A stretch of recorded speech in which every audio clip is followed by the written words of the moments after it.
వీరయ్య సహనం. రచన జొన్నలగడ్డ రాజ్యలక్ష్మి చందమామ కథ. వీరయ్య అనేవాడికి రాజు కొలువులో ఉద్యోగం వచ్చింది. అందుకు వాడు మహా గర్వపడిపోయాడు. వాడికి పెళ్ళాం బిడ్డల్ని పోషించేందుకు నెలకు 50 వరహాలు చాలు. అయినా వాడికి 500 వరహాలు నెలజీతంగా వస్తున్నది. నారయ్య అనేవాడు వీరయ్యకు చిన్ననాటి స్నేహితుడు. వాడు వీధుల వెంట తిరిగి కూరగాయలమ్మి ఇతరత్రా కష్టపడి నెలకు 500 వరహాల పైనే సంపాదిస్తున్నాడు. కానీ వాడికి వీరయ్యకున్న గౌరవం లేదు. రాజు కొలువులో పనిచేస్తున్నాడని అందరూ వీరయ్యను గౌరవంగా చూసేవారు. కనిపించినప్పుడల్లా వాడికి చేతులు జోడించి దండం పెట్టేవారు. వాడి ముందు వినయంగా తలవంచి మాట్లాడేవారు. వీటితో వీరయ్యకు గర్వం పెరిగి నారయ్యను చిన్నచూపు చూస్తూ క్రమంగా వాడితో మాట్లాడడం మానేశాడు. అది నారయ్యకు కష్టంగా తోచింది. లోగడ వాడు ఎన్నిసార్లు వీరయ్యను కష్టాల్లో ఆదుకున్నాడు.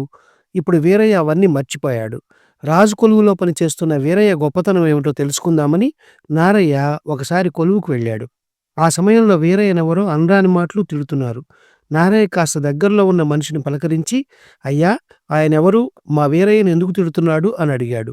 ఆ మనిషి నారయ్యను హెచ్చరించి, ఇష్, గట్టిగా మాట్లాడకు, ఆయన మా పై అధికారి, అందువల్ల ఆయన తిట్టడానికి కారణం ఉండదు అన్నాడు. అధికారి అయితే మాత్రం ఉత్తపుణ్యానికి తిడితే ఊరుకుంటారా? ఎదిరించి బుద్ధి చెప్పొద్దు అన్నాడు నారయ్య. ఎదిరించడానికి ధైర్యం ఉండాలి, సమర్థత ఉండాలి. ఈ రెండూ లేనివాడు ఎదిరిస్తే ఉద్యోగం ఊడుతుంది. ఉద్యోగం పోతే బయట గౌరవం ఉండదు మరి అన్నాడు ఆ మనిషి.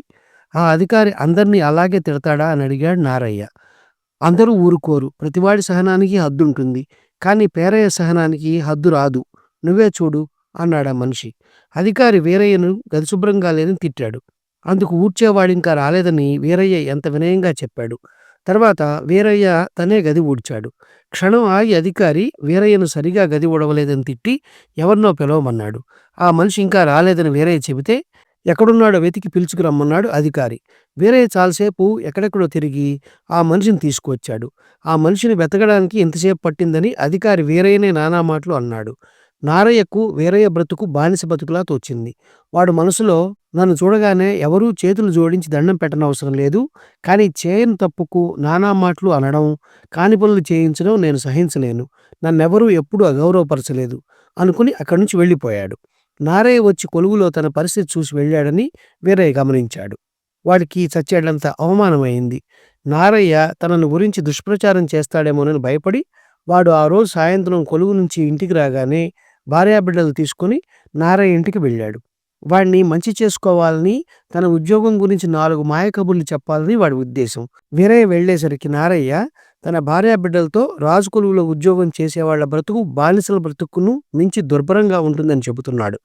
ఆ సమయంలో వీరయ్య అక్కడికి వెళ్ళాడు. వాళ్ళని చూస్తూనే నారయ్య, సమయానికి వచ్చావు వీరయ్య, మా పనివాడు 2 రోజుల నుంచి రావడం లేదు. దొడ్లో చెత్త పేరుకుపోయింది, కాస్త శుభ్రం చేసి పెడుదు. ఊరికే పని చేయొద్దులే, అడిగినంత డబ్బిస్తాను అన్నాడు తాపీగా. దీనికి వీరయ్య మండిపడి, ఇంటికి వచ్చిన చిన్ననాటి మిత్రుణ్ణి ఇంత అవమానం చేస్తావా అంటూ నానా తిట్లు తిట్టాడు.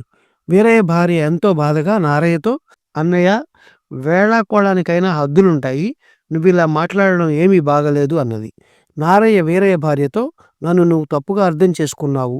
రాజు కొలువులో పనిచేసేవాళ్ళు కోపం పూర్తిగా మర్చిపోతారని, ఎంతటి మాటలన్నా సహనంతో భరిస్తారని నా భార్యా పిల్లలకు ఉదాహరణగా చెబుదామనుకున్నాను. రాజు కొలువులో వీరయ్య సహనం చూసి నాకు చాలా ఆశ్చర్యం కలిగింది. అయితే ఆ సహనం రాజు కొలువులోనే ఉంటుందని, కొలువు దాటి వస్తే వీరయ్య మామూలు మనిషేనని ఇప్పటిదాకా నాకు తెలియలేదు. అయితే నాకిప్పుడెంతో సంతోషంగా ఉంది.